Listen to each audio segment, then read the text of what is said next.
Hi, Deacon Ed McCormick here at St. John the Baptist on this beautiful fall afternoon. And today I'd like to talk to you about a central feature of the Christian life that is often regularly misunderstood.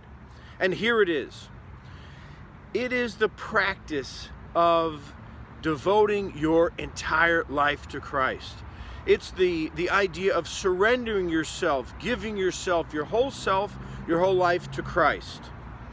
Now, when we hear about this idea, I think many people right away think, well, that's fine. That's for the saints, those kind of people, but that's not for me. Or we think, well, yeah, priests do that, nuns, religious, but not for me. I'm busy, and I got a life. And if I ever gave myself over to Christ, if I devoted my life to Him, that He might ask me to do something crazy, like become a missionary or become a priest or something. And I don't know if I'm up for that. See, this is to misunderstand this fundamental idea about the Christian life. Because every baptized Christian is called to devote themselves to Christ and to give their life to Christ. Everyone who is a Christian is to hear the call that Peter, James, and John heard, to follow Him, but not just to follow Him, but to give yourself to Him. Now, here's the question that those kind of concerns and excuses raise. Why would I do this? What would be the reason for doing such a thing? Well, let me explain. And what inspires me to talk about this today is today's gospel, where Jesus is sitting in the Jerusalem temple and He notices a widow come up to the temple treasury and put in 2 small coins, her whole livelihood. And Jesus commends her for this to the disciples. And I think what's going on here is that Jesus sees not just that she is giving over with great generosity her income to the temple, but something else is going on. In the text, in the Greek, the original Greek, the word for livelihood is bios. We get our word for life from that. The word biology comes from that. And I think what Jesus is pointing out to the disciples is, you see how she gave everything? To be a disciple is to give over everything to me. But I think there's another dimension to this. He has now journeyed with His disciples from Galilee down to Jerusalem. He's turned over the money changers in the temple. He's debated and condemned the temple. And the forces, the religious leadership and the forces of Israel are converging and plotting against Him to kill Him. And in a few days, He will be crucified in Jerusalem. So I think Jesus sees in this woman, in this generous widow, Himself, because He is about to give over His whole life, to pour out His total self to us, to all of humanity, to all of creation.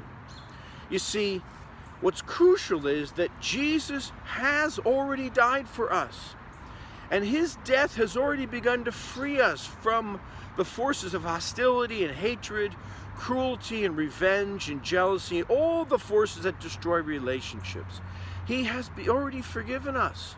He has begun to heal our relationships. Through His death and resurrection, Jesus is already welcoming us. He is already present in His kindness and love to us, and He's pouring out His Holy Spirit upon us and wants to share divine life with us. You see, Jesus has already done so much. He has so much to give you, and that's the reason why you want to give your life to Him. Not that He's going to somehow take something from you, but in fact, He's going to give you so much more than you can imagine. Now, I know many people who have done this. Ordinary Christians, ordinary Catholics, who have given their lives to Christ, devoted their life to Christ, and they know it is so beautiful and liberating and transformative. So let me just suggest 3 things that happen when you begin to give yourself to Jesus. Here's the first one, and it's quite surprising. When you begin to give yourself to Him, you discover that He is with you in every situation, that he walks with you, accompanies you, wants to be with you and get to know you in every situation. The good ones and the bad ones, the difficult ones, in the losses and the pain, in the joys. He is accompanying you.